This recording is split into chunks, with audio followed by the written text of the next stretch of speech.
This time I'll call the meeting to order, and we'll do the Pledge of Allegiance followed by a prayer by Pastor Tim Adrian of Westside Baptist Church. I pledge allegiance to the flag of the United States of America and to the republic for which it stands, one nation, under God, indivisible, with liberty and justice for all. Let's pray, shall we? God in heaven, Lord, we thank you for our time that we could meet together today. We thank you for Reno County, this place that we call home, this place that we care for, this place that we love. Lord, I ask that you would bless the meeting today, and I pray that you'd be with the commissioners. I pray that you would give them understanding of all the issues, and I pray that you'd give them wisdom for all the answers. Lord, also, I ask that you'd give them the courage to stand by their convictions and their belief of what is right and what is wrong. Lord, we pray for the folks of this county. We pray for our peace officers and our firemen. We pray, Lord, that you'd keep them safe and watch over them. We pray, Lord, for our agricultural business and the harvest that's going on in some places. Lord, we pray that you would bless that. And then we ask, Lord, for new business to come into our county so that we can have better jobs and more jobs for the people of the county. And then, Lord, we pray that you would just give us direction on what you'd have us to do. We thank you, Lord, for the freedoms that we enjoy in this country. We don't take them for granted. We thank you that we can worship in freedom, that we can speak out in freedom, and we thank you for all of these things. God, I pray that you would bless this time together. It's in the name of our Lord Jesus Christ we pray. Amen. Amen. Thank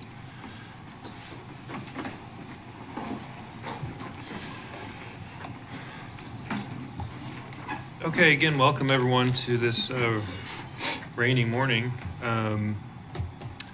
I wanted to just get a brief update. I think the commissioners were briefed on the new microphone system we have. Green light means it's on.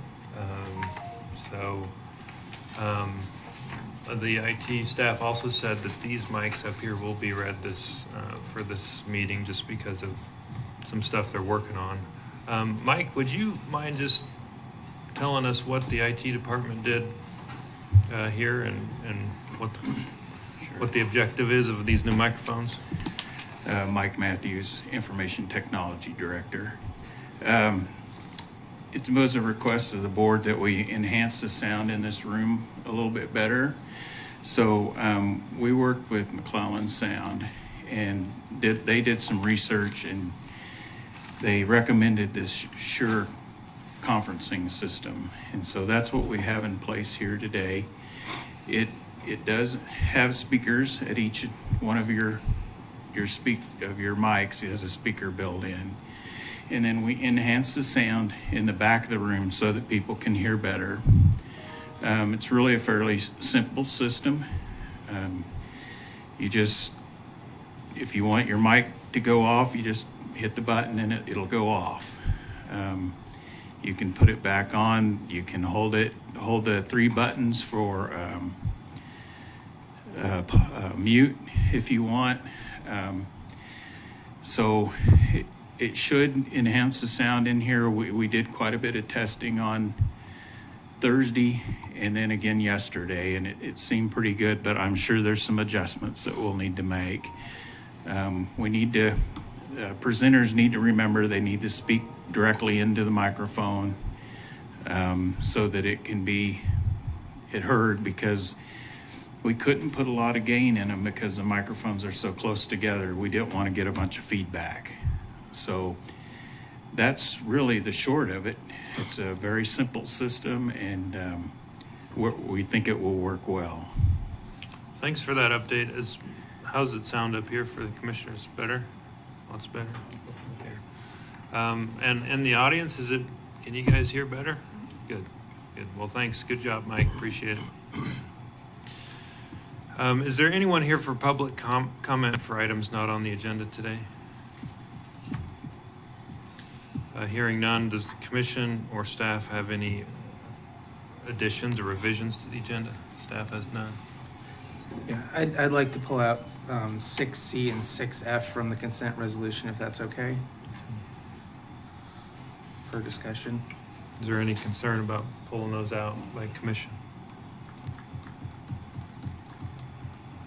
I'm not seeing all nods. You want to just make a motion for that? Yeah, I'll motion to remove 6C to item 7E and move item 6F to 7F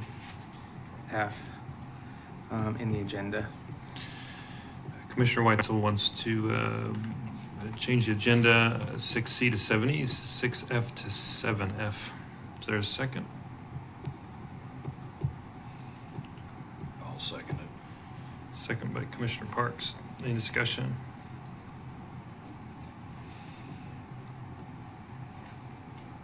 Hearing none. Let's do a voice vote. All in favor say aye. Aye. Aye. Any opposed? None. Okay. We'll move those. So we have a consent agenda as modified. Is there a motion to approve? I'll motion to approve the consent agenda as modified. Commissioner Weitzel motions. Is there a second? Yes. Second by Commissioner Bogner. Any discussion? Hearing none, roll call, please. Sorry. Commissioner Hurst? Yes. Commissioner Parks? Yes. Commissioner Bogner? Yes. Commissioner Weitzel? Yes. Commissioner Friesen? Yes, motion passes 5-0. Okay, let's see. Let me just make sure. 7.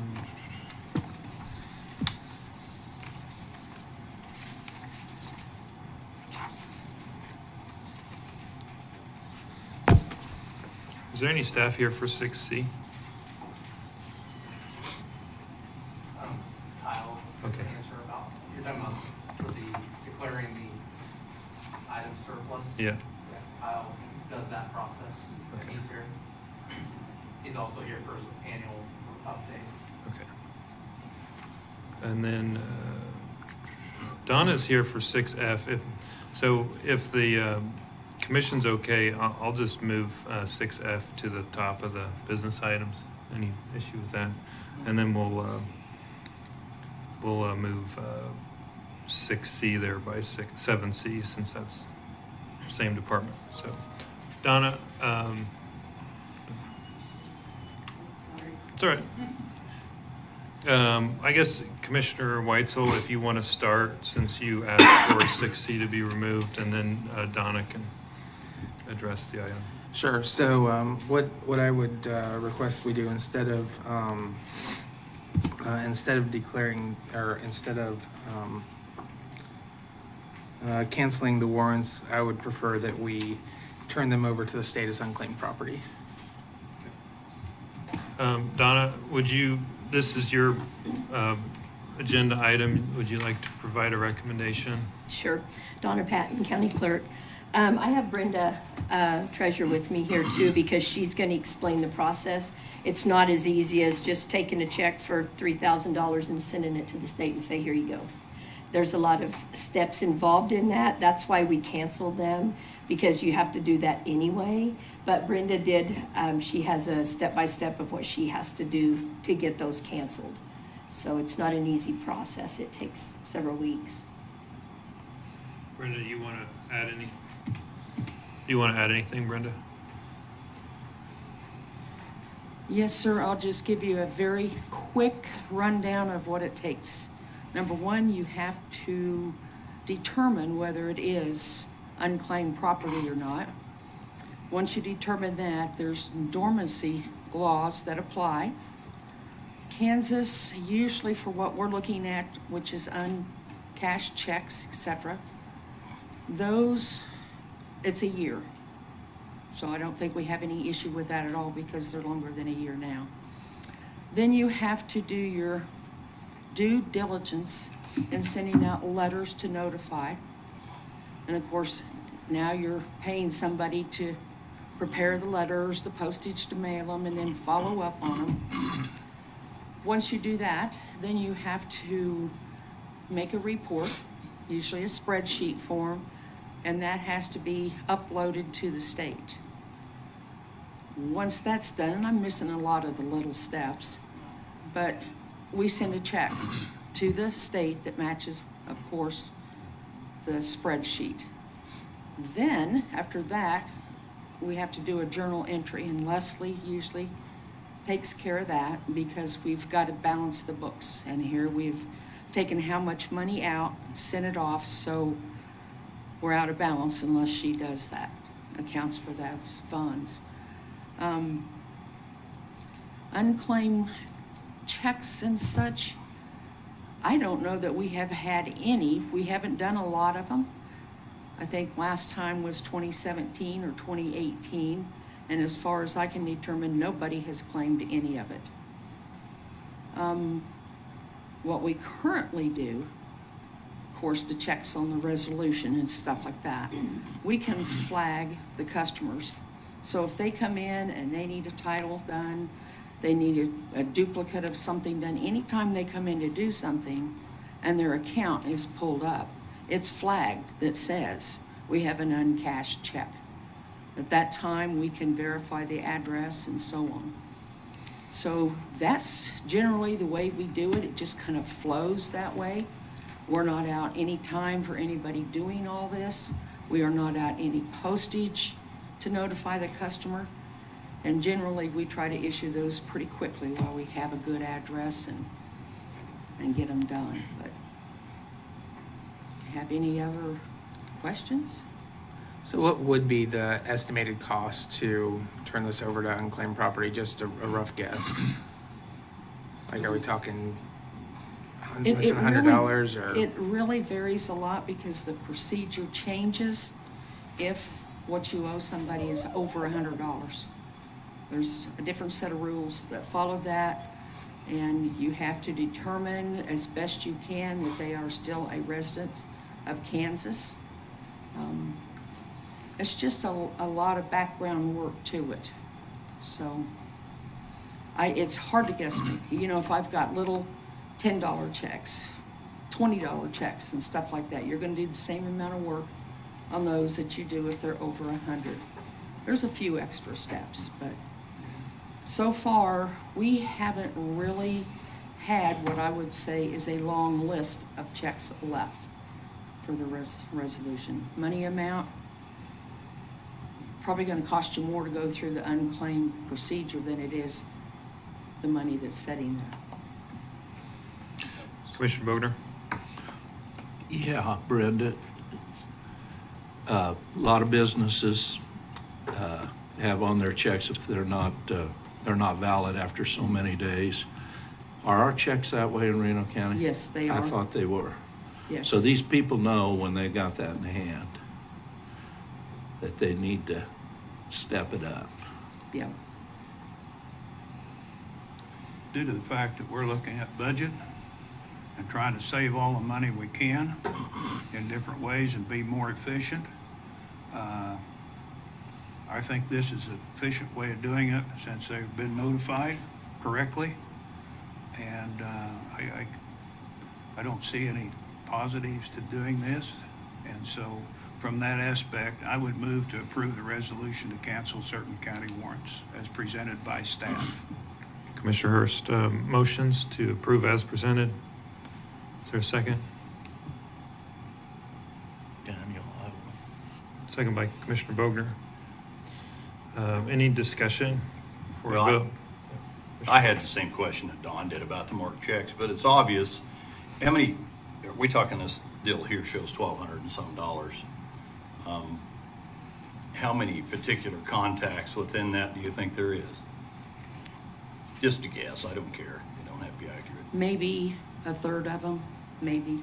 Yeah, that you've made. I mean, you've expended efforts and labor and everything else. I'm sure you've probably exhausted that amount of money doing it anyway. Yes. Trying to contact them, so. Mr. Bogner?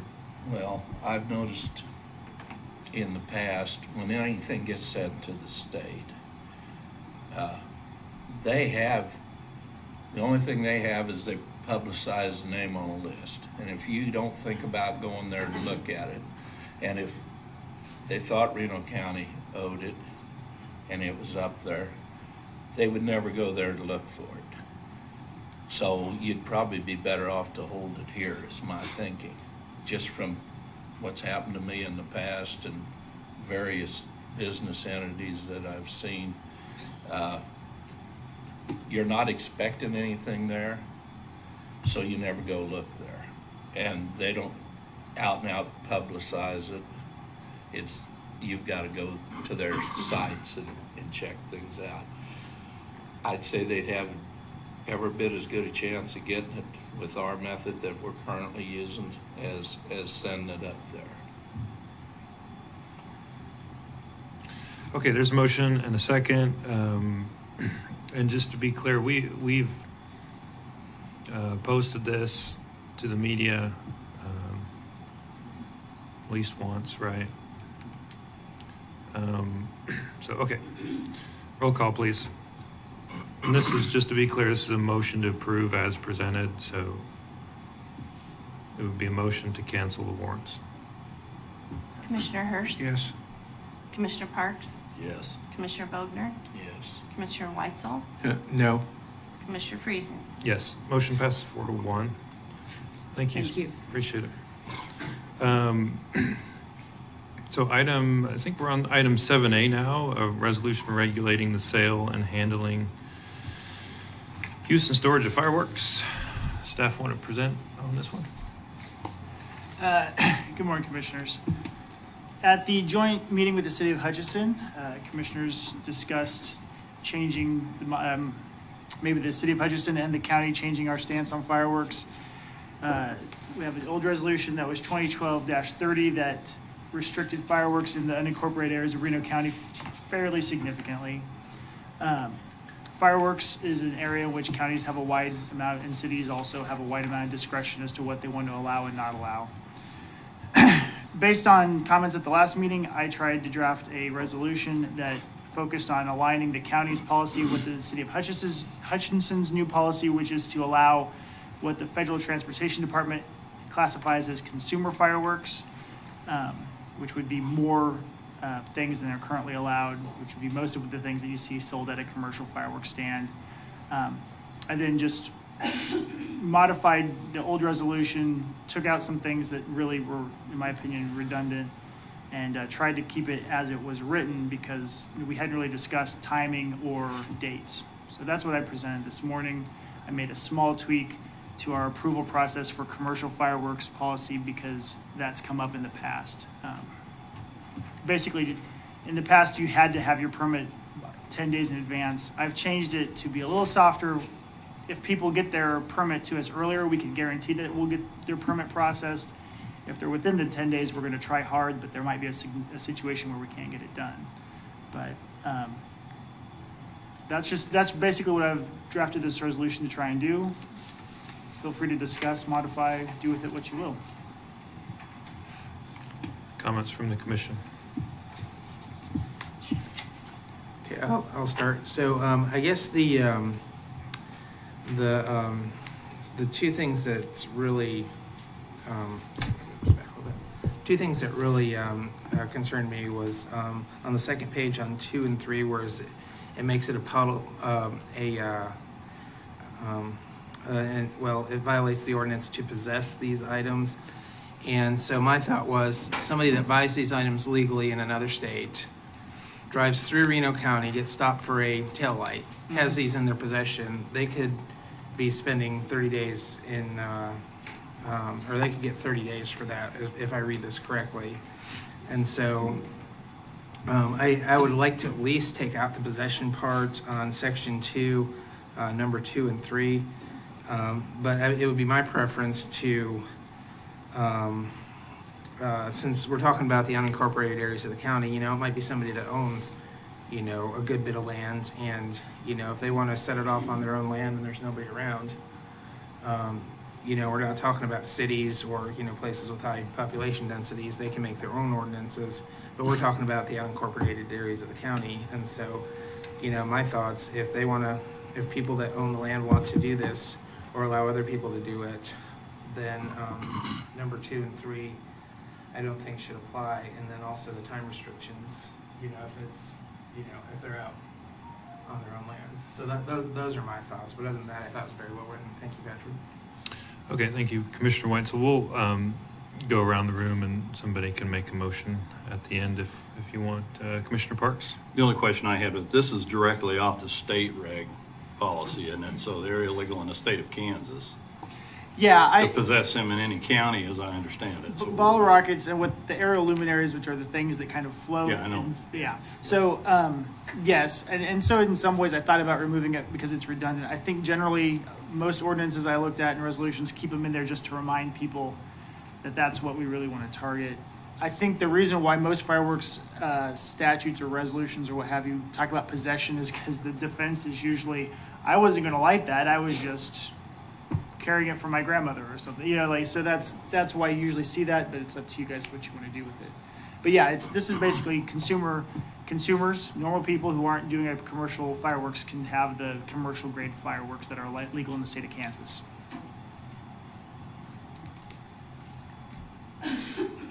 Any other comments?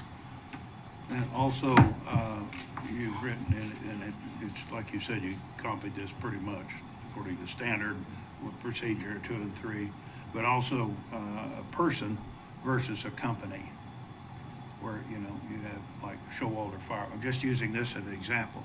Showalter Fireworks would possess those things, but it's more or less it's a business rather than an individual person. Does that make sense? I think I kept the firework permitting process that we have in place. Okay. The same as it was. Okay. And also I should mention the 8A, the timing of it is just what was in place before. So that's you guys hadn't discussed whether you wanted to change dates or times. So I just left that there. But I kept the same permitting for fireworks stands in the unincorporated county. They can get their permit from the county office just so we know who's doing what, and then they can have the things that they're allowed, the things they're selling during the store. We've got a pretty rainy season right now, and the only thing I would thought about was regarding the 8 to 11. I understand your personal property rights type thing that allows people to do that, but I'm wondering if it wouldn't be a consideration of our rural fire departments to know that approximately 11 or 11:30, everybody may not shut down at 11. It might be midnight, but it gives a time frame for them to people to kind of know what it is, and they may go beyond, but it might help our rural fire departments if they have an idea that somewhere around 11 or thereabouts that they're not going to be. Well, maybe maybe I don't know what I'm talking about, but just a thought, okay, with the idea of keeping it somewhere. Patrick, just to be clear, I mean, from a legal perspective, when you say person, that could include a legal entity like a company, right? Yeah, we're going to charge the person who's got them with them. I don't know if we don't. I'd let the district attorney's office figure out how to charge someone whose company was storing fireworks that they were supposed to possess. Commissioner Parks? Well, I was just going to talk about the hour part of it and trying to keep consistent with the city, and I understand out in the country, more ground, unincorporated areas.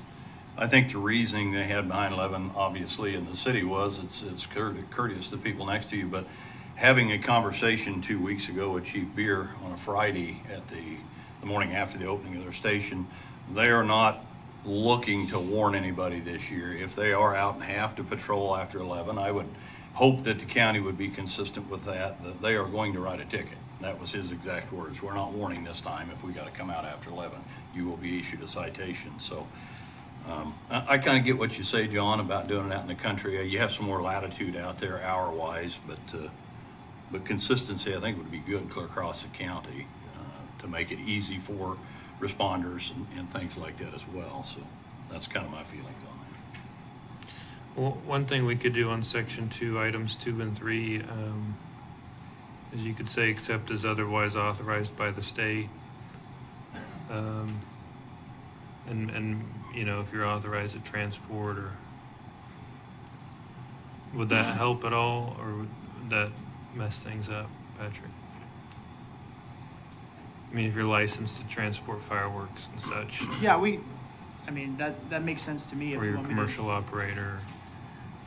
I can type that in. Well, I mean, my thought is, I know possession makes it easier to prosecute, but at the same time, somebody who's driving through the county that has these, that may have every intention of launching, or, of using them legally, and they bought them legally, but just because they happen to, get stopped in Reno County, all of a sudden we're making a criminal out of somebody that wasn't a criminal before, just because they possess something.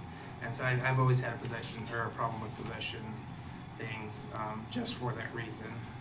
I think intent matters, and so I would like to at least strike the possess part. Okay, any other comments?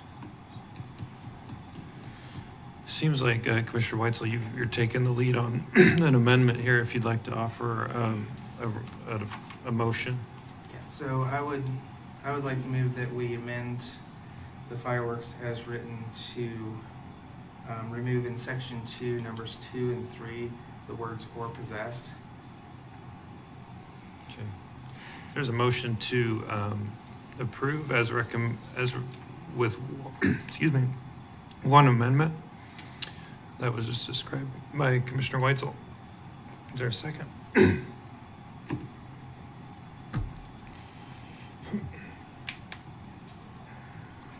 I know. Can I make a comment, or do we need a motion? I think you technically need a motion. I mean, you can motion and then you don't have to vote for it if you want to talk about it. Okay, I'll second it.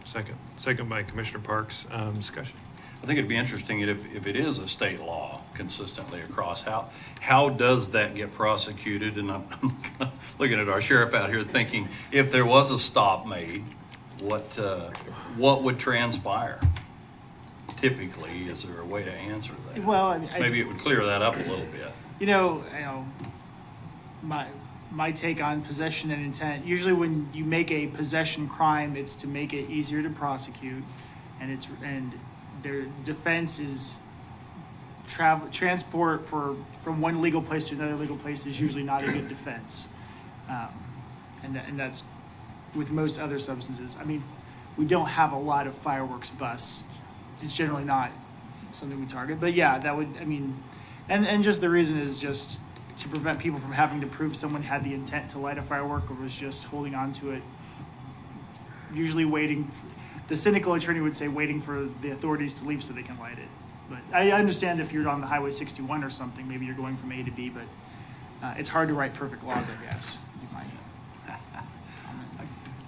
I could muddy the waters up by saying, add the words for personal use. Is that medicinal purposes? Yeah. Oh, that's something else you're Yeah, transporting. I think that's right. And I guess my thought is, if it could be used to prosecute somebody that is innocent, other than for the fact that they happen to be driving through Reno County, I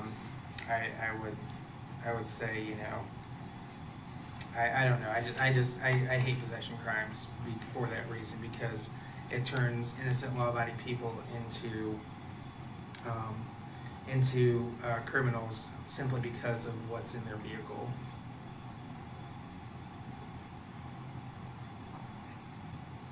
You have also discharge in here. That's the main thing you're after, isn't it? What's that? To keep from discharging in Reno County, bottle rockets and aerial. Yeah. That person. Right. Yeah. Because it would still make it a crime to discharge it. Yeah. Just possess it would not be a crime. Okay, there's a motion and a second, and any other discussion? Let me make sure I've got. And just to be clear, this otherwise mirrors the city of Hutch. Yeah, the same things that they've made legal are legal now, and would be legal in unincorporated Reno. Okay. So if someone buys something in one place, they can move it to the other. Was the thinking? I like your rework of the 10 days. They kind of soften it just a little bit. Thank you. While we were doing this other work, I thought maybe we just make a tweak to something that every once in a while has been an issue. So, yeah. It leaves us out of the issue then. 'Cause I know we've been called on a few times to see if that can be waived, and that's a little harder of a conversation. So it looks good. This looks good.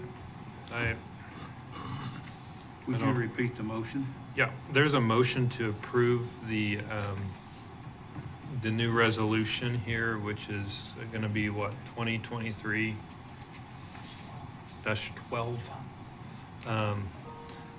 as amended, and the amendment to the resolution is section 2, items 2 and 3, strike or possess.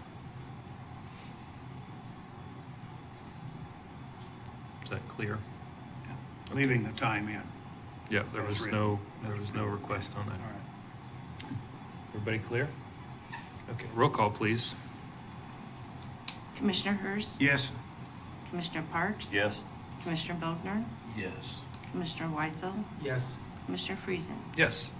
Thank you for the quick work on that. I'm glad we were able to coordinate with the city. Appreciate the clerk's work as well. I know at least one stand in the county decided to apply for a stand, hearing that we were going to change this, and so that's a little more revenue to the county. So, and they said it was a very easy process to get the permit. So thank you for that. Okay, item 7B is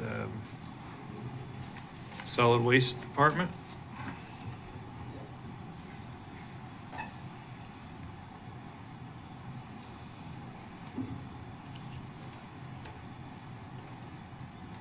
Good morning, Commissioners.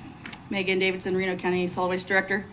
I want to put in a real quick plug since we're talking about fireworks. That social media, we will be posting some fireworks disposal safety here in the next couple of days. So about fireworks, disposing of them. We've had a few fires in the past.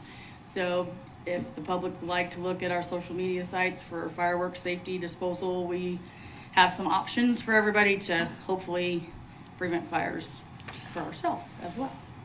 So, Appreciate that. And yes. Megan, I'd also suggest you do a press release. Those get picked up and ran in the news Yep. pretty regularly. Sandra and I have been working together, Cool, so there'll be thanks. something coming out soon. Great. Okay, so I am here today to discuss our gas collection system that we have currently at the landfill. We came to you a couple months ago at a study work session to kind of give you an overview of what we have at the landfill on our gas wells. There is 119 of those wells that we're required by KDHE and EPA to do quarterly surface methane emissions monitoring. And in doing so, SCS is contracted with the landfill. They come out every quarter and do all these methane surface emissions monitoring on all of these wells. In the last year, we've had initial exceedances detected in every quarter. There's a couple of wells out there that if you are in exceedance more than 3 times and it's detected at a location in 1 quarter, then we have to make a notification to KDHE. And with that being said, we've got 2 wells, well 63, well 78, that have had those exceedances of methane over the 500 parts per million that is reportable. And we're needing to come up with a plan to alleviate some of these issues. It is not just the couple of wells there. As you can see, there's documentation here on the maps. There's 6 new wells that we're proposing for approval. We are, at this time, we are out of compliance with KDHE. We're needing to find something, a solution to get these problems done, re-drill some wells. And there's a couple problems that come with this. I have with me Christina Holt with SCS. She's our project manager, and also Steve Linehan with SCS as well to speak after I am done talking. SCS has done all of our work with our gas system. They've done our design builds on multiple well locations. Cell 7 we just put in last year when we're required to do with our gas system itself. This project itself is not in correlation with the RFP that we currently have out on the website that's due back in September. This is a problem that's been ongoing that we're trying to come up with solutions to get things fixed and hopefully improve our gas well system.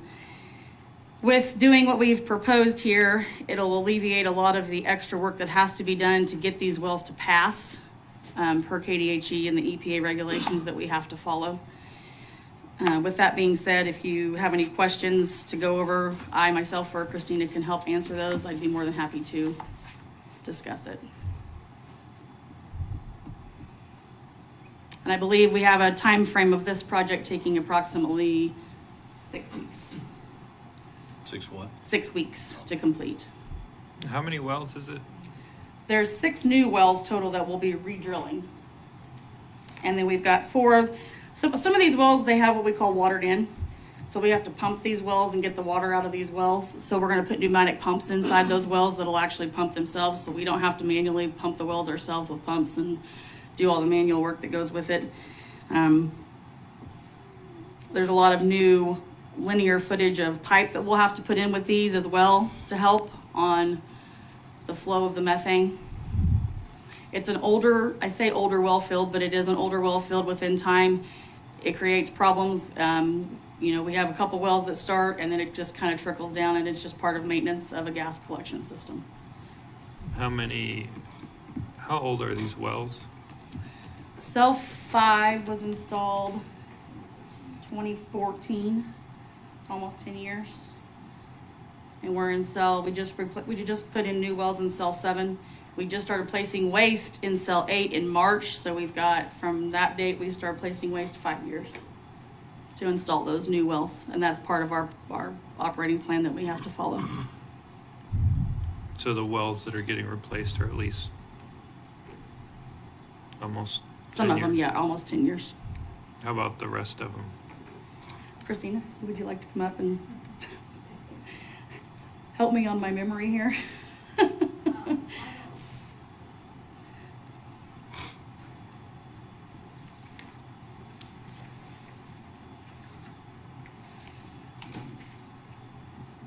I don't know the specific dates that all of these were re-drilled. I know that some of them were re-drilled already, but because we didn't put pumps in them immediately, we already tried re-drilling it without the pumps. So that's why we have to run force main and air throughout the system so that we can put in pneumatic pumps. And that will prevent us from losing those wells.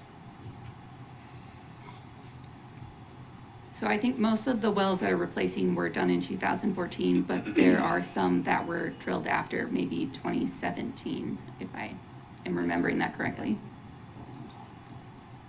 And what's the average lifespan of a well supposed to be?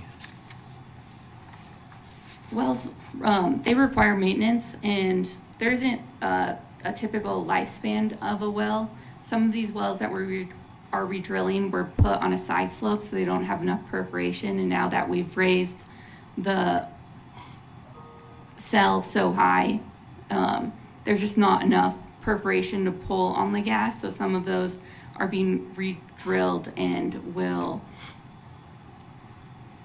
work more efficiently. There isn't a typical lifespan of a well because trash and landfills vary so much.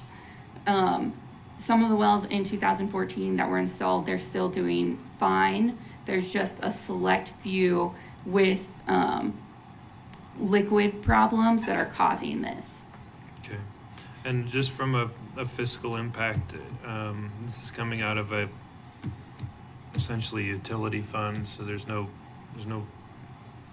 property tax revenue that's used for this.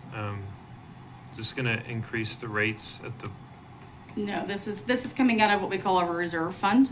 It should not affect what we look forward, in the future for rates for Reno County residents. So you're- We've done everything we can up to this point on some of these wells. We have even our own staff, when we do have high methane hits, we dig down, we put new clay, we pour, we do all the things that need to do to cover the well up, to seal them to where we don't have issues with these wells. We've ran out of options besides doing what we're doing now. Just as far as your budget's perspective, next year you won't be coming back and asking to increase waste fees to replenish this. This is out of the reserve fund, so no, we're okay. Okay. Other questions? On Commissioner the, Hurst? on the present system that you're rising, going up about 10 or 15 feet, on that present cell that you're rising, you're adding to, Yeah, each time when we put a And- layer of trash, it goes up. I mean, there's some of these wells that we're having to bore almost 70 feet into the ground. but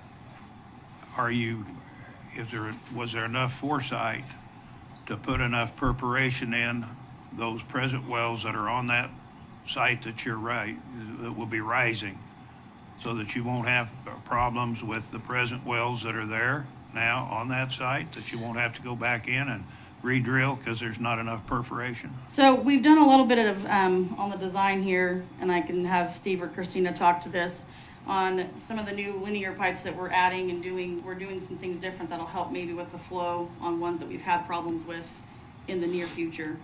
So to answer your question, this should help what we currently have on the wells that we are not fixing today. I didn't like that one word, maybe. Well, anything you do with methane, landfill gas, and trash, there's a lot of, I can't guarantee anything. But we're doing the best option that we can on the design with working together and finding, on a gas system, everything's underground. You don't know what's going on with the trash when you're decomposing and what's in there and what's doing what. And for the perforations, you're kind of limited to how much trash and elevation you have, because you need 20 feet of solid pipe above the perforation. So we are going to put in as much perforation as we can, and that should be enough for the level we're at right now. And it is possible that when they're at the final elevation, which is going to add like 50 feet above, that might have to be re-drill some of those wells, but that would be much further in the future. It's pretty common to have to re-drill wells when you get to the final elevation. Okay, I guess my old country thinking is, why not extend the pipe up 20 feet, since you got to have it anyway above the level that you're going, or to that level, so you don't have to re-drill. Yeah, you can't, because then you're going to draw in oxygen, so you need that 20 feet of solid pipe to avoid a landfill gas fire underground. Okay. Thank you. Other questions? None? Commissioner How Parks? would I know that this has to be done to mitigate the methane, but how does this play in, and are we still looking at a company perhaps to purchase some methane? The RFP is out online, and it's due in September.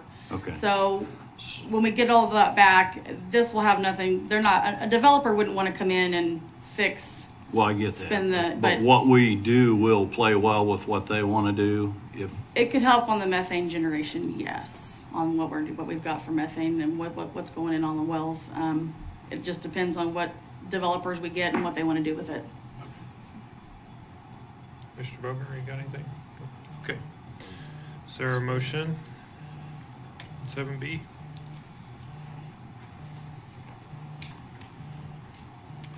I'll motion to approve the construction, number one option on there. Construction with a 2023 GCC improvement project as presented and recommended by staff, not to exceed the amount of $532,077. Commissioner Parks motions. Is there a second? Second. Second by Commissioner Hurst. Any final discussion? Roll call, please. Commissioner Hurst, Yes. Commissioner Parks, Yes. Commissioner Bogner, Yes. Commissioner Weitzel, Yes. Commissioner Friesen. Yes, motion passes 5-0. Thank you. Thank you. Okay, next up is the Automotive Department annual update. Good morning, Commissioners. Kyle Berg, Automotive Director. Most of my information is in my packet, so I'll try to make this brief. Just a few things I wanted to touch on. For RCAP, we haven't received any new buses for 3 years due to the inability of the bus conversion companies to get the chassis. So that's creating kind of a problem. We have several buses with body damage. Most of the fleet came from El Dorado National and Salina, where they were bought out by the Rev Group. Then the Rev Group was bought out by Forest River. And they seem to have lost all their parts and mold for parts. So we're having a heck of a time finding parts. Even the body shops can't find them. So that's one issue we're dealing with. As far as patrol vehicles, the order bank opens probably in the fall. We won't know until that time. Hopefully the prices will stay the same or decrease. We had a 27% increase in the truck pricing between 22 and 23. That's almost $10,000. And about a $7,600 increase in the SUVs, which I don't know the reason for that. It's kind of ridiculous. But they did take away a lot of the government incentives to purchase these vehicles. I think they found out there was more profit in the retail side. But we'll just have to wait and see what comes about this fall. We only have enough budgeted in the Sheriff's Department to replace 2 patrol vehicles and 1 truck. We did extend the life cycle to 5 years, but for the trucks, by the time you order it, it's almost a year before you receive it. So that basically adds another year to it. And we are now purchasing all the vehicles out of the Special Equipment Fund. So when I budgeted for 24, I put the full price of the vehicles in because I think the county will do better selling the surplus vehicles on Purple Wave rather than trading them in. I'm planning on holding back a couple of the used patrol vehicles to transfer to some other departments because we took all of the other departments out of the budget for 2024. And this will help to replace a couple of their aging vehicles. I did include some information on the hybrid vehicles. This is for the late Commissioner Bob Bush. He wanted to see the data after we ran them a couple of years. And what's really surprising, if you get to the sheet that I have highlighted up there, I think go on down. Yeah, right there. When you look at the engine hours, it's just outstanding the difference that makes. The hybrids are getting about 3 miles a gallon better on fuel mileage. They cost about $3,000 more to purchase, so it'd take about 2.5 years to pay off the difference. But right now, I'm probably not going to recommend the hybrids because we're having some issues with them with the battery temperature, the hybrid battery. When the hybrid battery gets to 120 degrees, it shuts it down into limp-in mode, which is not good for a patrol vehicle. No. Ron Brubaker at the shop, he's been working with Ford techs and the Ford regional rep and a driving instructor from the Sheriff's Department to try to replicate that problem. They had a recorder in the vehicle. We couldn't replicate it, but we have 2 vehicles doing the same thing. So that's one issue we're fighting. So until they get some of this straightened out, I probably wouldn't recommend going back to the hybrids. I'd kind of up to the sheriff. And that's basically what I have for you, unless you have any questions. Department of Energy is forecasting the fuel prices to drop both for this year and for 2024, but you know, a lot of that depends on what happens around the world. But they are usually pretty accurate. Do you have any questions for me?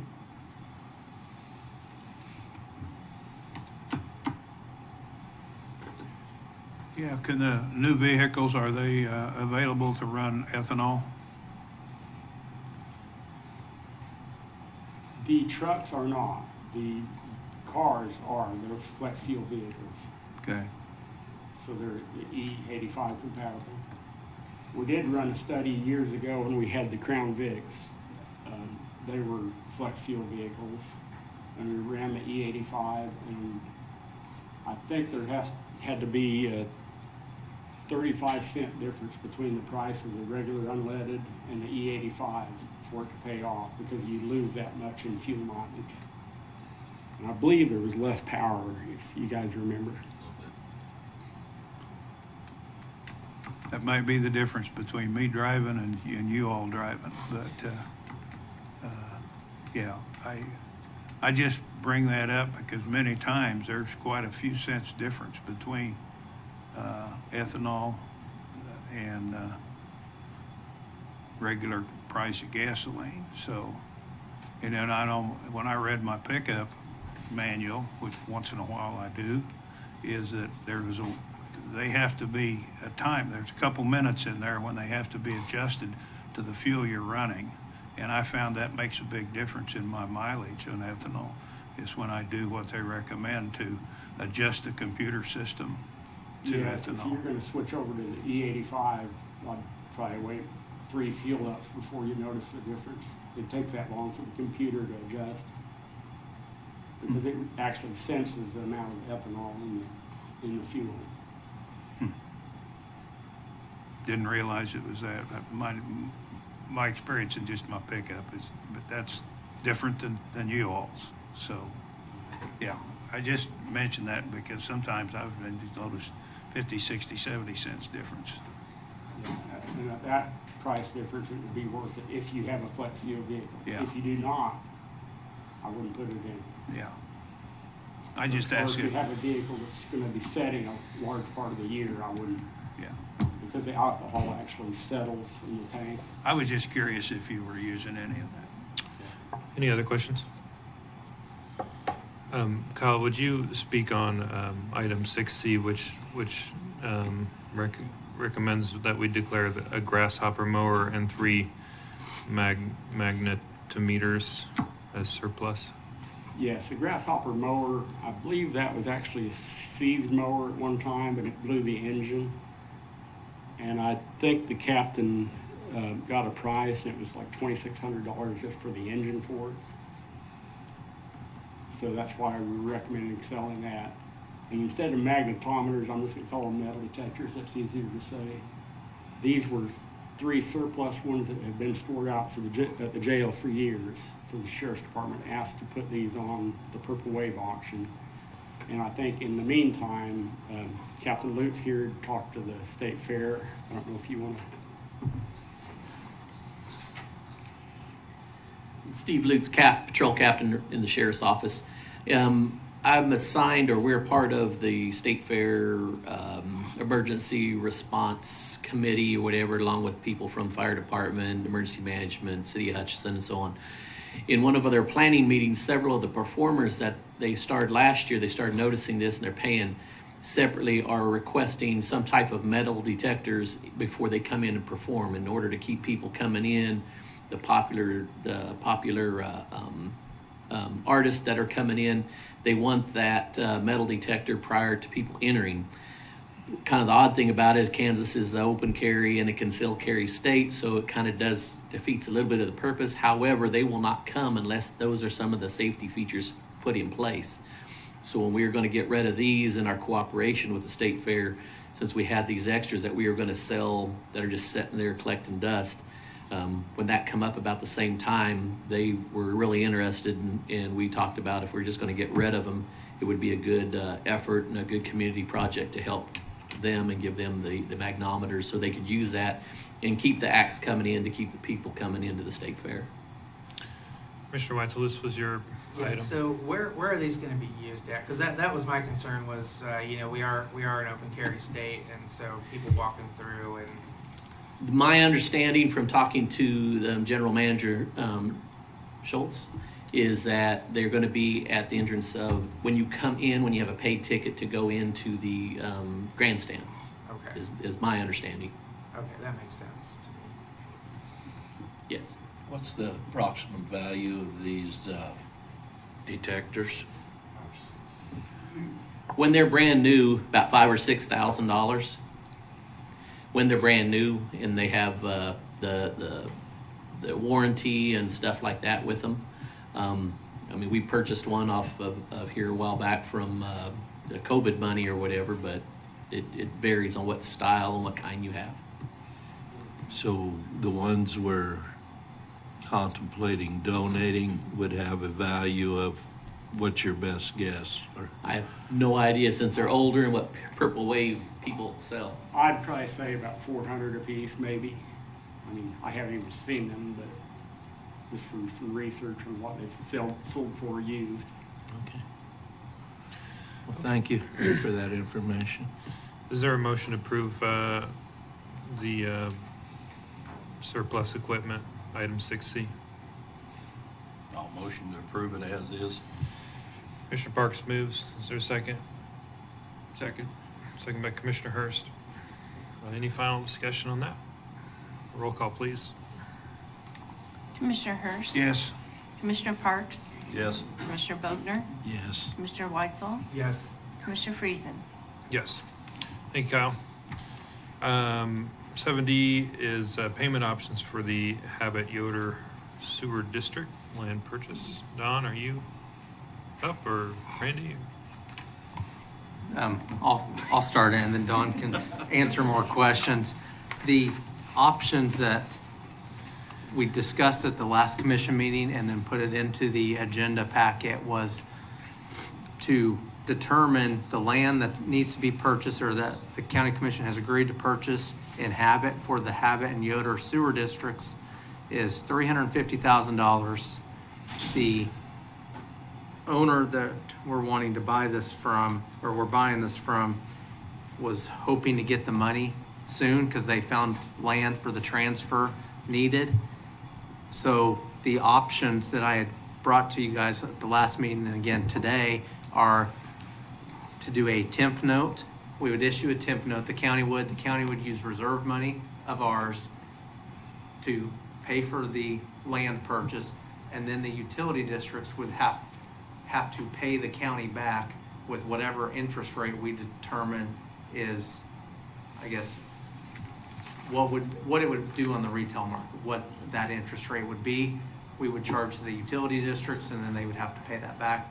We put that into the financing for the overall project. The other option is to use ARPA funds. That the one area that you have a little bit of flexibility on ARPA funds is the money set aside for county projects, basically county office expansion for emergency management and the health department, both of those which are needed, but we could then use for those, if we use ARPA money for the utility districts, we can use county money, county reserves for the other building projects. For the sewer districts, we can't use county money other than a temp note. That's why using the ARPA funds makes it easier to get the ARPA money spent. Utility district doesn't pay it back, and then the county just would use its own money for the project that loses some of its funding from ARPA. If that makes sense.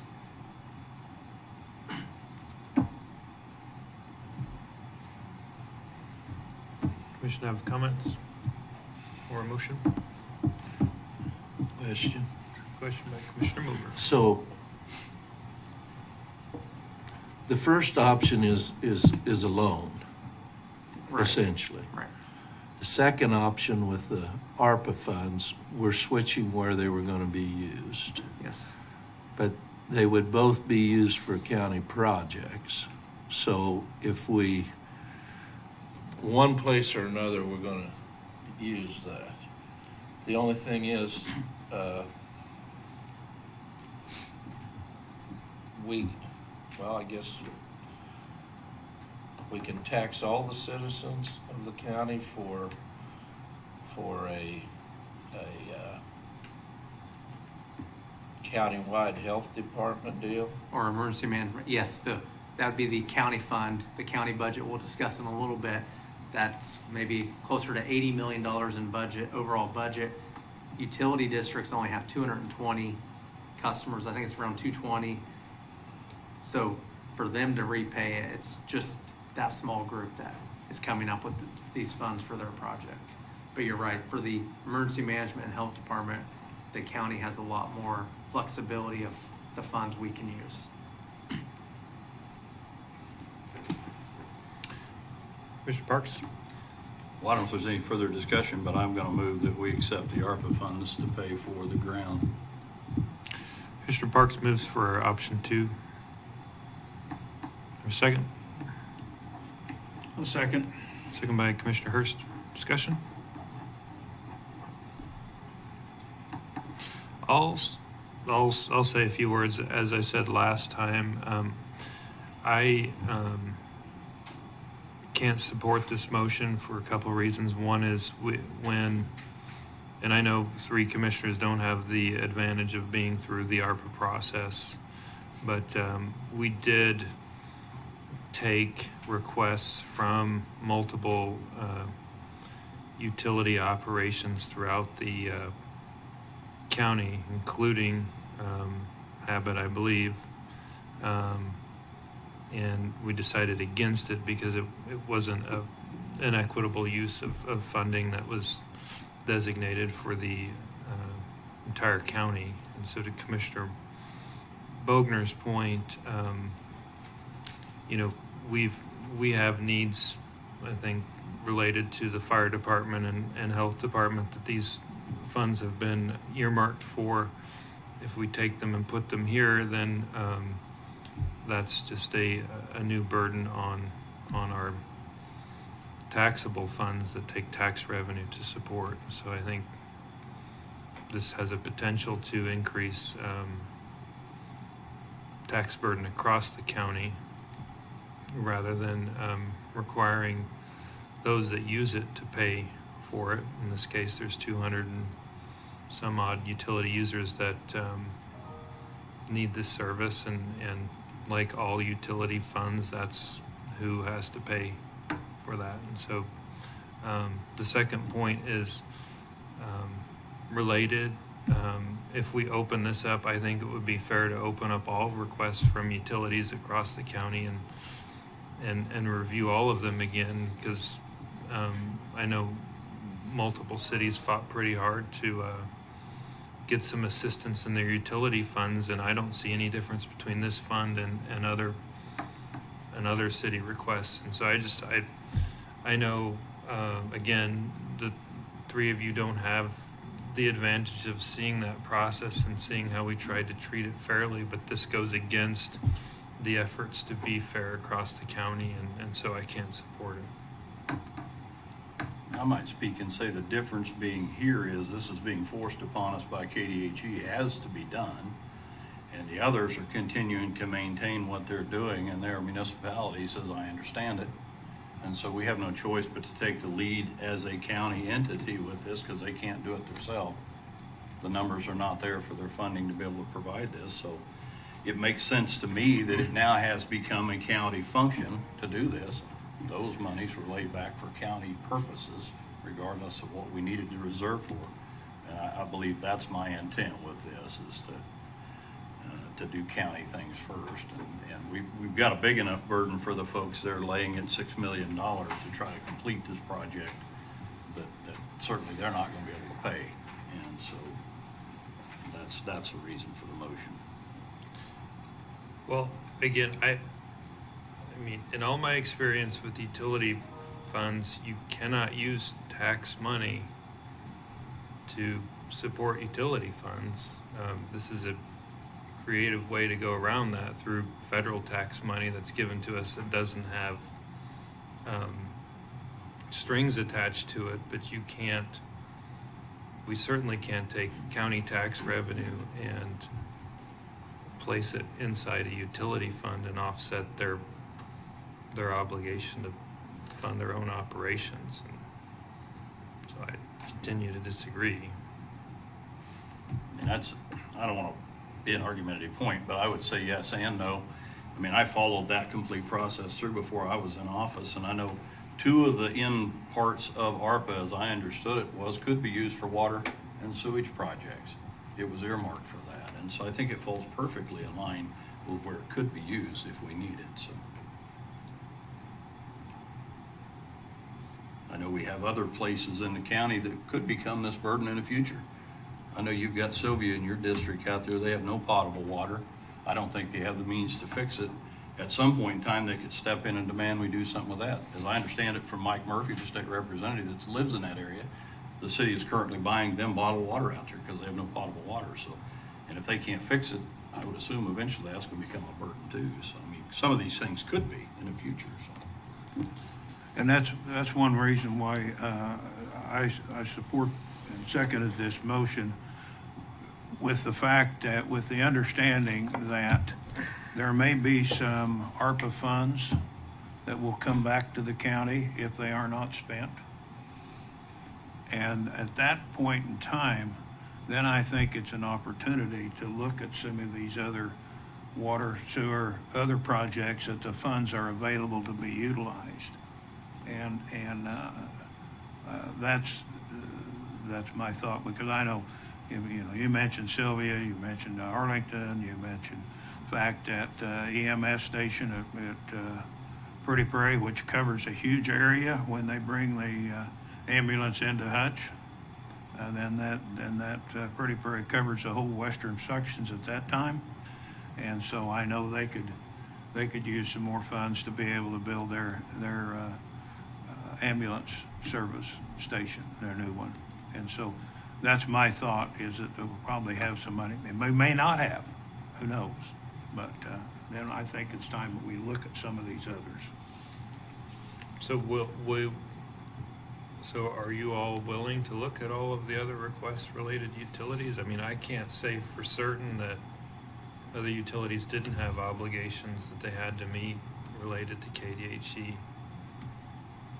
I think if we get some ARPA money back in here, I think we can take a look at that, in my opinion. Now, I know the one you're talking about, Mr. Chairman, and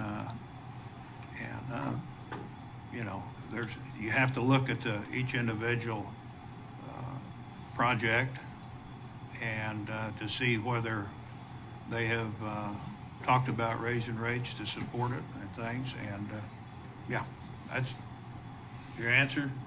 Short term, yes. If we get ARPA money back, I think we need to look at where it goes. Okay. Just to reemphasize, this is burdening the entire county for 200 and some meters. Any other points, Mr. Boger? None? Mr. Weitzel? Okay, roll call, please. Commissioner Hurst, Yes. Commissioner Parks, Yes. Commissioner Bogner, No. Commissioner Weitzel, No. Mr. Friesen. No. Motion passes 2-3. Is there another motion? I don't think they have a choice but to do another motion. Now, my understanding is, Randy, that when the bond goes through on the sewer, that then we would get that money paid back with the interest, right? They would pay off the temp note when they get that. We need to buy the land. We need to get started, so I'll move to direct staff to begin the temporary note process. Motion by... And I don't know whether Don has something he wants to add to it or not. I'm just here to answer questions. All right. Motion by Commissioner Hurst to adopt option 1. Is there a second? I'll second. Second by Commissioner Bogner. Discussion.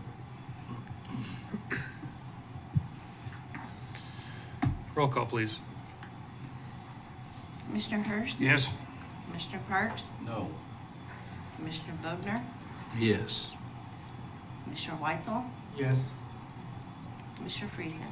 Yes, motion passes 4-1. Okay, anything else on that?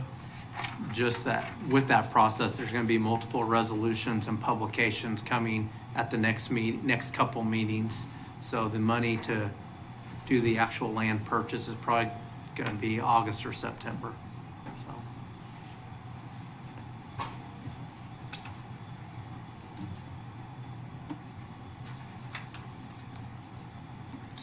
So budget items. Budget. Do you want to I do have your- one question. Yeah. I was instructed to get a preliminary cost to see what it would cost to run the sewer to the city of Hutchinson. Am I still to do that? The preliminary cost to study that or to come up with that figure is $1,000. I kind of know what the figure is, but am I to go forward with that or not? I think $1,000 is an administrative decision.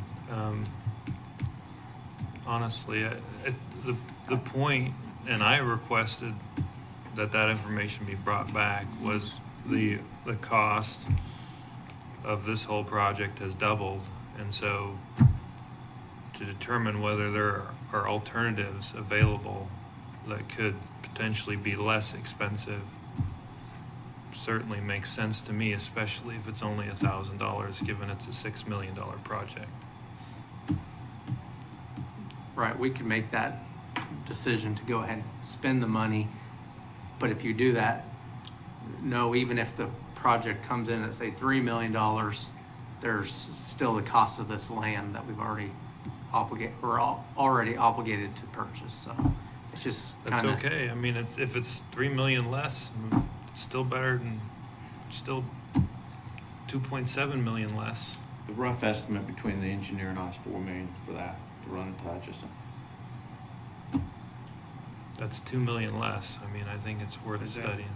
Is that, excuse me, is that 4 million just to run the line into Hutchinson without any infrastructure? No, that's that'd be for the pumps and everything, to get it to Hutchinson, and then we pay Hutchinson to take it.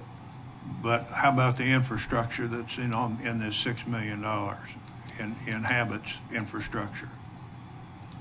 Would that be added to that 4? No, that would take care of the infrastructure and Okay. Habit, and then run the line and the pumps. The only thing that doesn't is what the cost will be for the Hutchinson to take it. Are there any estimates as to that? No, because I've went to the city twice and been turned down twice, so I have not pursued that. So because they've turned you down? twice so far, but. Turned down wanting to take the sewage? Yes. So why are we spinning our wheels to do this again? Yeah. Well, it's Because it's $2 million, guys, I and, get that, and we but can if they're not gonna negotiate. take the sewage. If they've turned it down twice, That was under different administrations, though, wasn't it? Absolutely. Let's see. How much expansion room is there with all transmission line to the city lagoons? Should we need it? We'd have to build that in. Right now, I think it would be a 6-inch line, but I don't know. That all have to be engineered.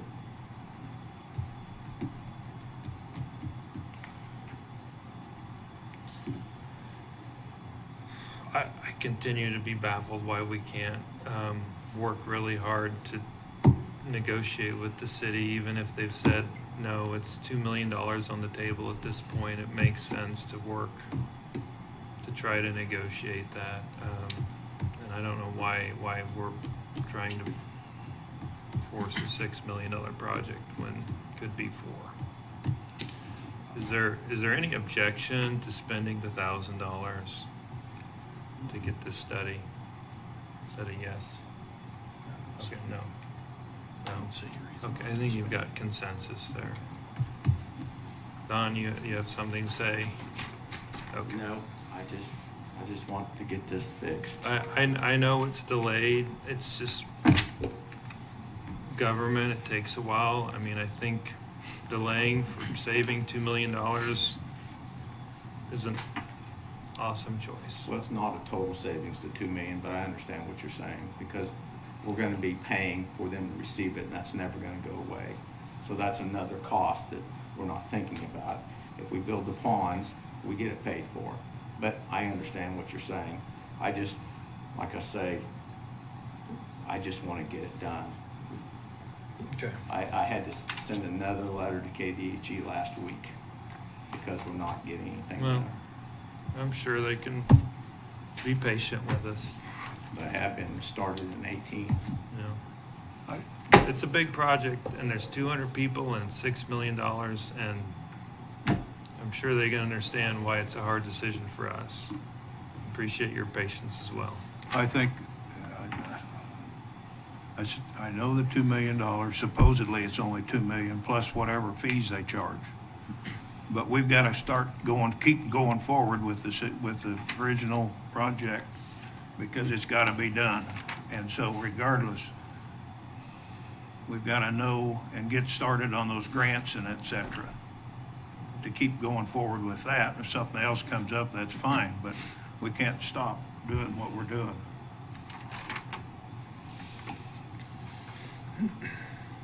Yeah, I mean, if Hutchinson still says they won't take it, or if the rates are too high, then it doesn't matter anyway. Randy, do you want to do your reports first before we get into budgets for Sure. the next 3 hours? Sure. In my report, I have the monthly department reports and the financial reports. Those were in the packet. Were there any questions on anything? I didn't have anything in particular to comment on them. I wanted to see if there was any questions on those reports. Are we going to start on a one-by-one basis? I mean, going through it, or how? Are you talking on the budget? Yeah. Yeah, right now I'm just talking about in my report, the Oh. monthly department reports and financial reports. I think that's what Commissioner Friesen wanted me to take care of my other section before the budget. Is that correct? Yep. Yes. One question, I noticed there was a memorial to somebody. Is that common for certain departments or for the county to give to a memorial? No, that's not common. That's usually done internally if employees want to give money, not county money. Okay, then there was one, is that a special deal, a former employee? I didn't recognize It might be, I would have to look at if it was a retirement gift, there is policy that allows for a certain amount for retirements. But, And would or that be- memorial, yeah, I don't know if it was a former employee, I would assume it was. Do you remember which department that was? Because Gosh, I read through Don't that remember. one night I was looking at this and didn't remember seeing that. the name, first and last name escapes me, but Buddy in parentheses, I tell you what, Okay. he gave me this handy dandy that I scratched around on. Well, no, that won't be in there because this is budget stuff. It was just I just noticed that, and I hadn't seen it any other time, and I just thought it didn't look ordinary. Okay, yeah, I don't remember noticing that, but you're right, that's not a normal occurrence. That would be something I'd want to look into to see what happened there.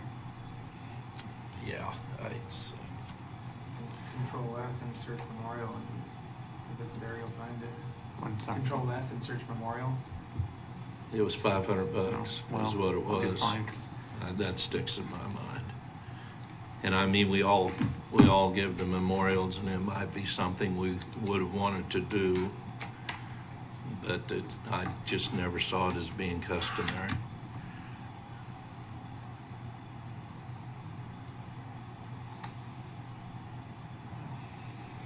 Didn't work for me.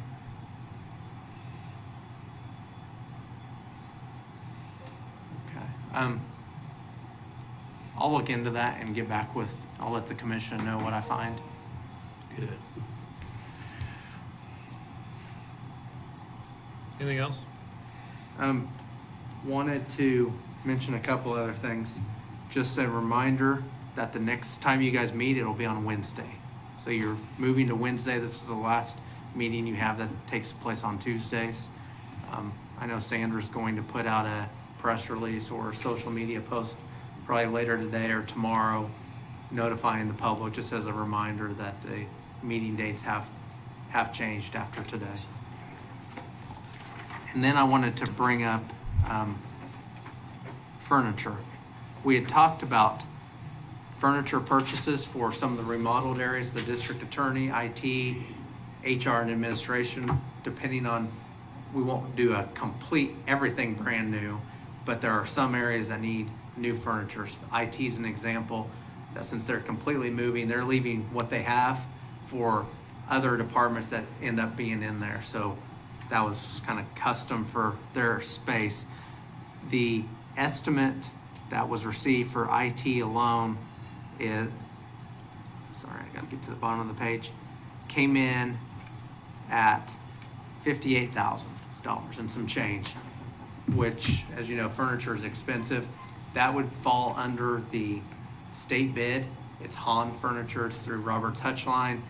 So I was going to go ahead and authorize, since it's it wouldn't be the bidding process since it's state contract, and we need this, it's probably a few weeks out, if not months, to get the furniture and get it all set up.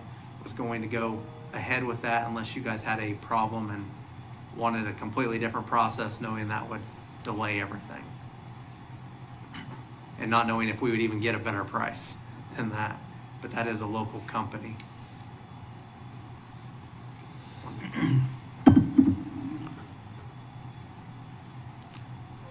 Is it still a local company? Robert's Hutchline was bought out. I'm not sure where the company is at. I heard about it, this week, but I don't know the company and if they will. Or they merged, I don't know what they bought out. Probably be a merge. It's owned by somebody else. Yeah, it still would have local employees that are earning a living there. Is this part of the original passing of the money to be spent for the project of remodeling? This was mentioned Or is this going to be an addition? This was an addition that was mentioned when we did the bid, that this will come up as a separate amount. We didn't want to put it in the bid because then we would add contractor fees on top of the furniture fees. So the county has money in the general fund under courthouse improvements that was identified last year for the furniture, for this item that will, again, be IT, Human Resources Administration, and District Attorney, and possibly a little bit in District Court or for court services or legal aid that's moving up to the 4th floor. So this 58,000 covers Just all IT. these? No, just IT. This is just IT. Cost of furniture is very high, so this is to set it up to where they'd be on the mezzanine, have desk, kind of cubicles, wall panels. So you're considering like the dividers and stuff? Yes. Furniture? Yes. Or for this purpose? For this item, yes.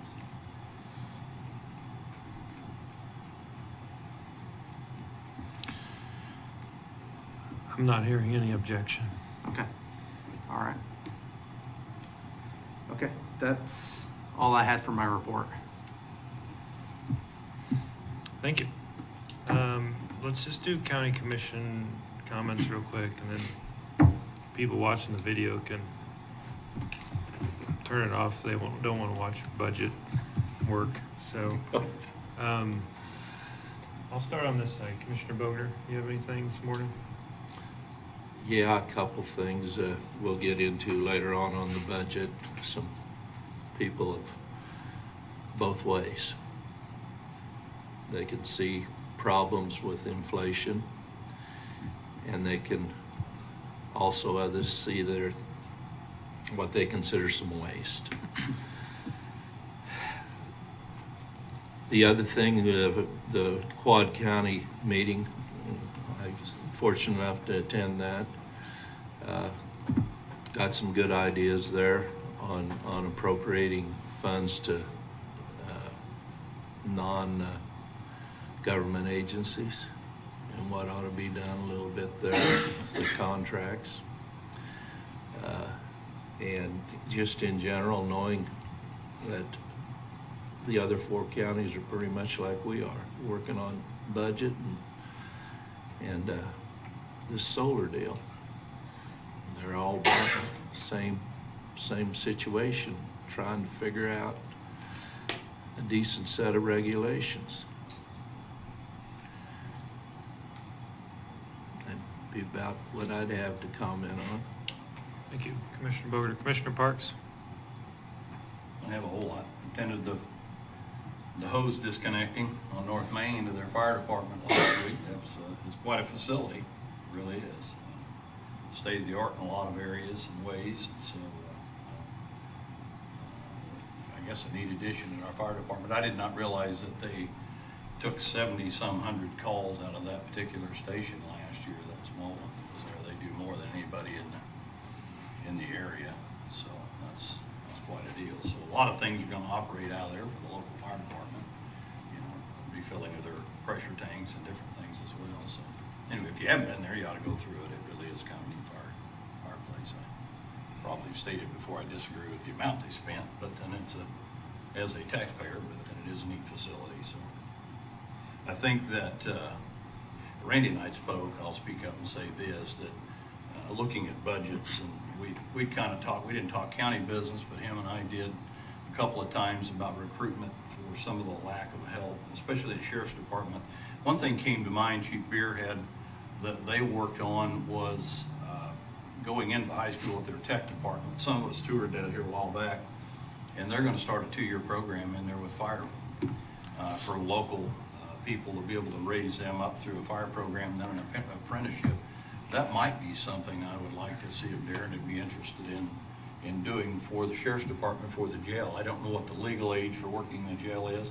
I know the prison's 18, so I would assume they can't go on patrol or be a full-fledged, but that might be a way to grow some people up and put them into that position.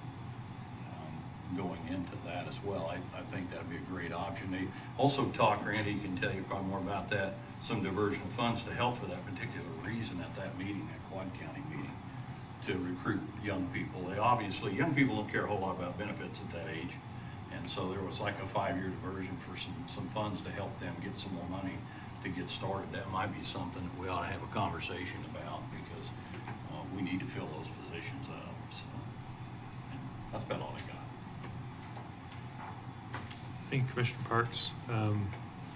I think it's important to note on that fire station, it sounds like it runs services in District 2 too, which is one of our districts. So. Commissioner Hurst? Nothing. No. Commissioner Weitzel? Yes, I got to sit in on a presentation that he gave about that new fire station and the data behind it, and being able to get to a fire within 4 minutes anywhere in the county. And so it was really interesting, the amount of thought they put into what they wanted to house there based on the fires that they get. And so I thought that was really neat. I got to attend some other events in the county this weekend. We've got a lot going on. Hope everybody is safe for the 4th. Enjoy the parade. Enjoy the time with your family. And you're going to come back after the 4th someone else, as I remember. yeah, I've got some plans on the 4th. Well, thank you, everyone. Appreciate that. We'll adjourn for maybe 5-10 minutes. Let's come back at 10:40 and get started.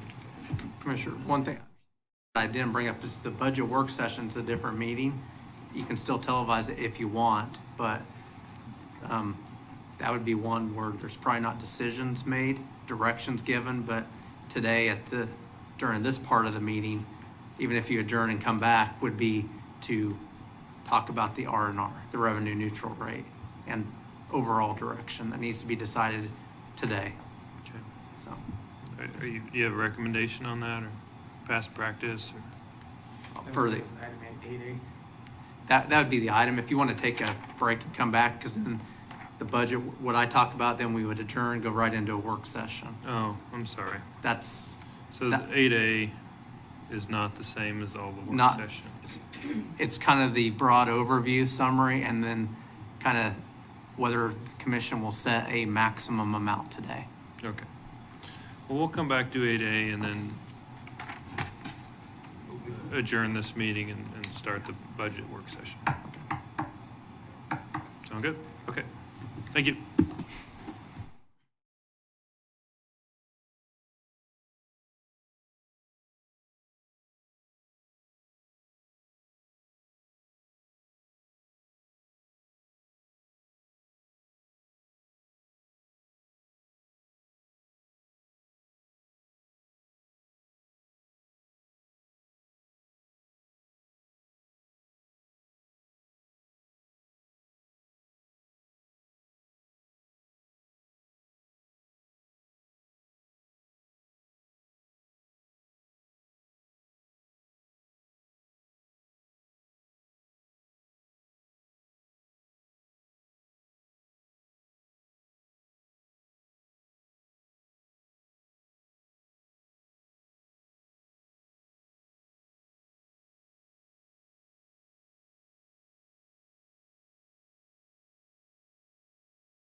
Okay, welcome back. We've got one more item on the agenda today before we go into a work session for the budget. It's item 8A.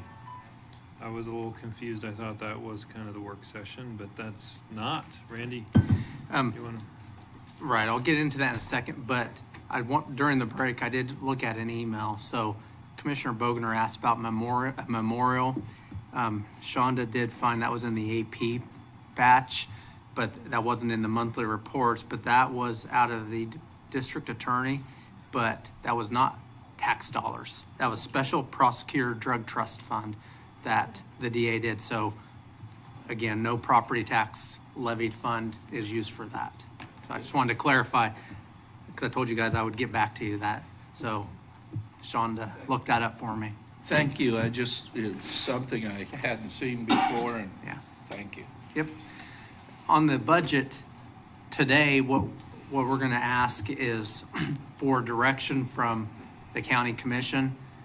The end result of today during the business meeting is for the commission to either approve a notice of revenue neutral rate intent with and set a maximum mill levy to give us more time to make a decision, or give the commission more time to make a decision on the budget, or you don't make that motion, or you make a motion against saying you will follow the R&R.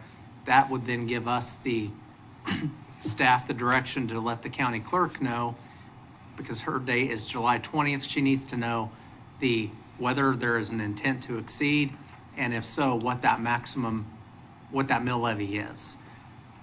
So that's where I'm asking for you guys to make that decision today, knowing that if you set the mill levy at, on here, 37, if it's 37.598 is what I have in the summary for the packet. That's lower than the current mill levy of 38.808, but it is a couple mills higher than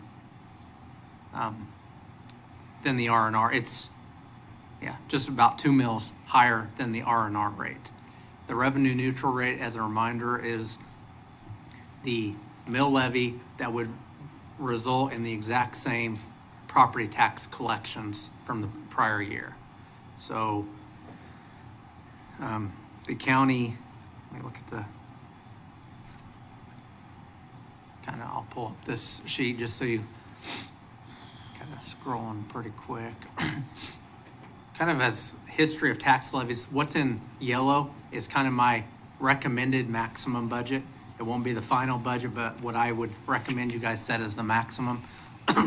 It shows that the taxes levied in 2023, the current year, it's 25.5 million. The 2024, with the maximum of the number I have, is 26.855. And that is because for things, inflation, capital, and pay raises.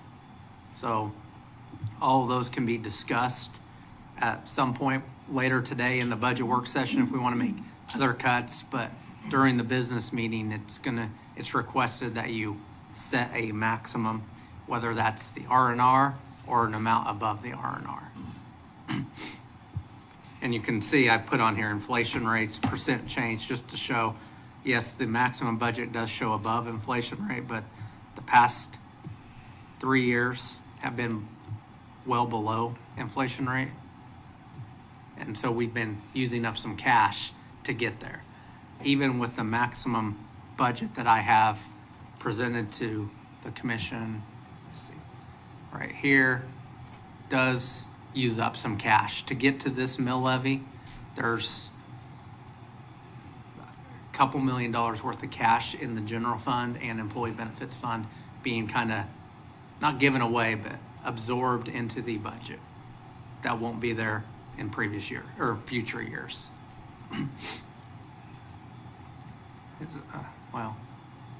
This is the state budget form. This is the summary. I believe that when we have the maximum, this is what we will have to publish before the revenue neutral rate hearing and the public hearing for the budget, which will be on the same date. If the commission agrees to pass this, they would need to approve and sign this letter of intent. that sets the mill levy maximum and the date of the public hearing. We're recommending the public hearing, if it is above R&R, is September 13th. If the commission doesn't want to go above the R&R, the public hearing would have to be, I think, before August 25th. Or we have to notify the county clerk by August 25th of the new levy, or the actual budget. So I want to kind of give that overview before we get too far into the expenditures. What happened to the request that we just issue a resolution that is enacted in the event that we don't? Yeah, I think what you could do if you, I talked to Donna, you want to make a motion to do it, but not to for her to give the notices until July 20th. That would be the way you would do that, Commissioner. In other words, you'd still need to formally approve doing it with the instruction not to actually make the publications till July 20th. I guess on the theory that sometime before July 20th, you'd show up and change your mind. Or at least you'd have the possibility of doing that based on some sort of discussion.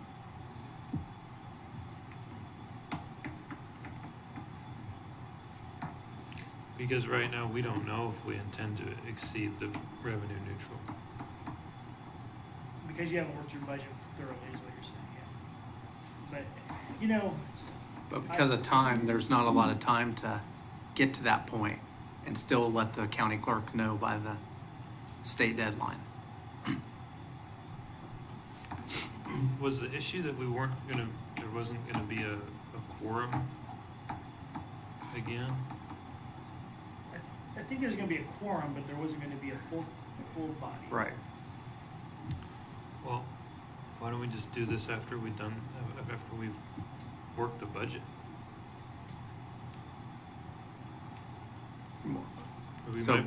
Maybe we can do it this afternoon or set it on the agenda this afternoon. So we want to just adjourn for the budget work session, or recess for the budget work session, come back and then vote on it? I don't necessarily we need the full commission to issue this. I mean, if the full commission's available for the budget and whatever comes out of that, then if we have quorum to issue this before the deadline, then we just do it after the budget work session or sessions. Is there any problem with that? The only concern I would have is with 4 commissioners, there could be a tie. And I don't know if a tiebreaker. Well, usually a tie doesn't pass, so I guess it would be depending on how. Well, I can call in, right? Yeah, you can. You can attend by phone or Zoom or whichever way. I think I would. Let's do this. I know Commissioner Hurst wants to say something, but let's do it in a discussion. So I'll move to table this. Is there a second? Putting a point of order, move to table does not get discussion. Yeah. I didn't hear that. Commissioner Hurst, what do you have? This is a whole, thank you. Get used to this new. I look at this as a whole lot like us putting contracts out. We just moved to put a contract out at a do not exceed contract.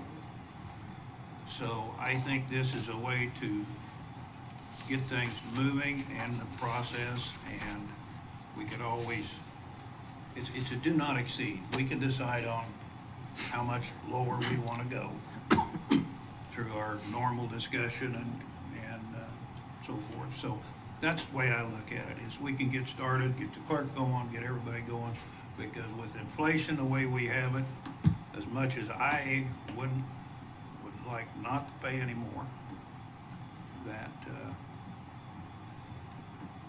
sometimes it's just necessary, unfortunately.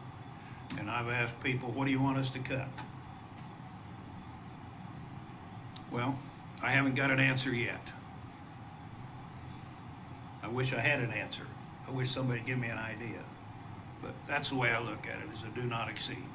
And we can publish this and get started and set our own mill levy. And I mean, I've done a lot of budgets over the years, and if you give people a maximum, they tend to meet it. Even my own budget, you know, when I do for my household, you know, if we set a maximum, we tend to find a way to meet it. And so, you know, if we start off the bat saying, hey, we're not going to raise the revenue neutral rate, we'll find a way to get there. But if we say, hey, you know, we might want to, then we'll find a way to raise it. So I think whether or not we stick to the revenue neutral rate or not will depend on whether or not we vote that we can exceed it. Anything else? Well, I meet with a group of constituents once a month, and they asked me about the revenue neutral deal. And quite a few of them just said, well, we know what it's doing to our businesses and our own personal. I don't see how you can stay revenue neutral. Well, true enough, with this inflation we're in, it's tough.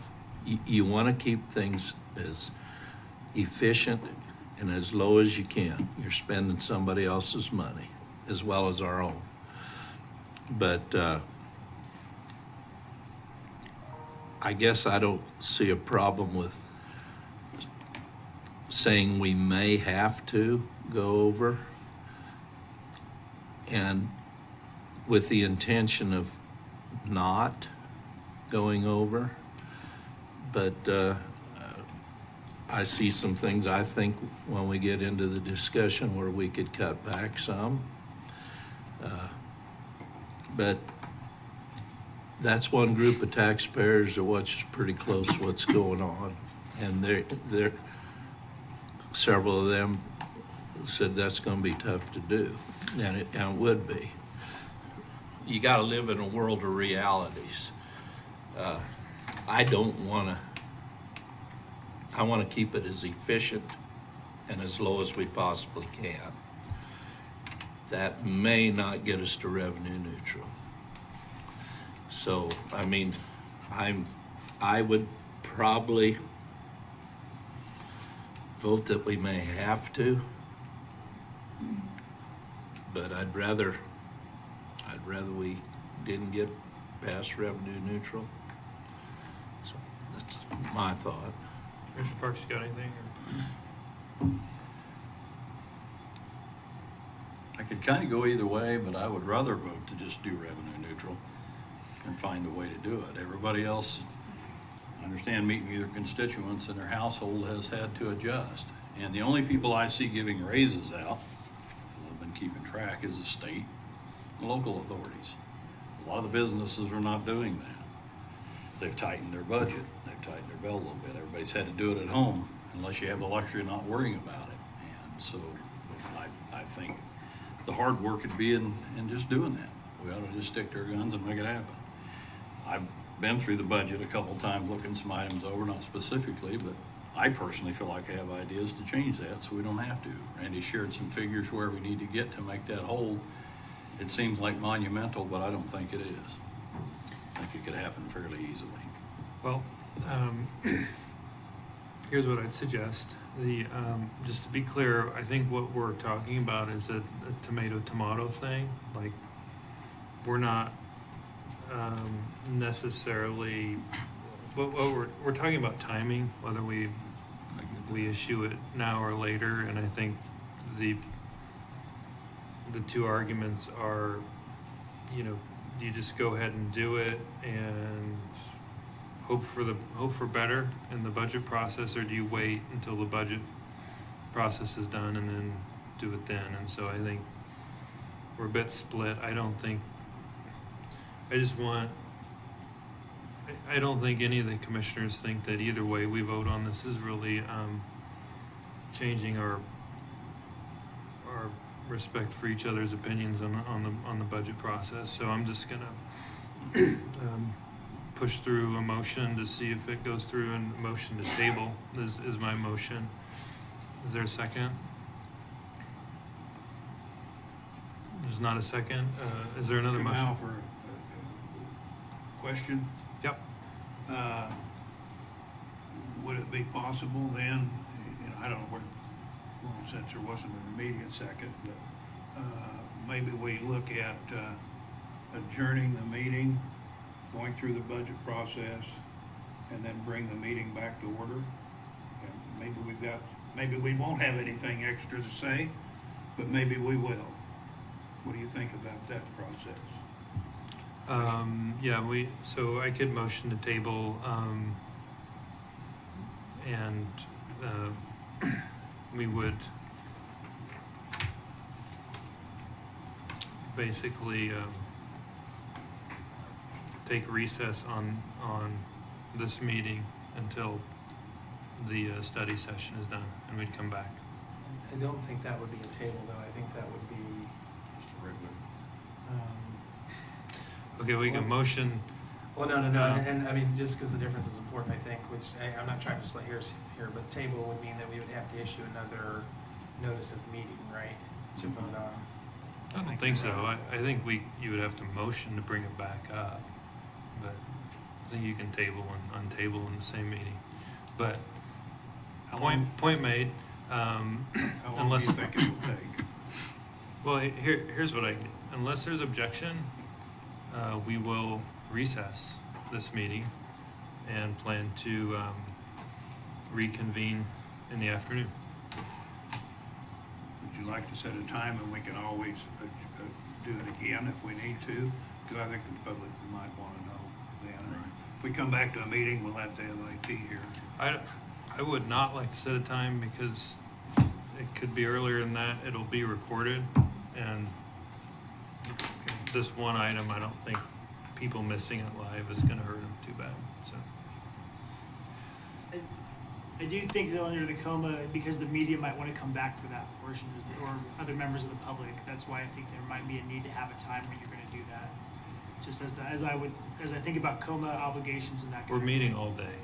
That's the flip side, that we're just meeting all day. Yeah. But The media can stay here all day. that's true. Absolutely, it's an open meeting all day. Yes. So you're just, and we are kind of splitting hairs between the way we talk about open meeting, this meeting versus a study session. Really, you guys are just having an all day long meeting.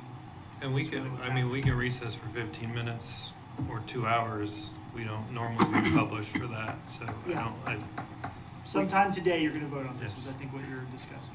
If Okay. we know a time, we could, later, as we're in the budget work session, we could send a notice out to the media That's saying the meeting's going to be re-adjourn in 15 minutes at 3 o'clock or something. So I'm going to recess the meeting. If there's objection, somebody can make a motion. Otherwise, we'll recess this until this afternoon. Hearing no objection, we are in recess.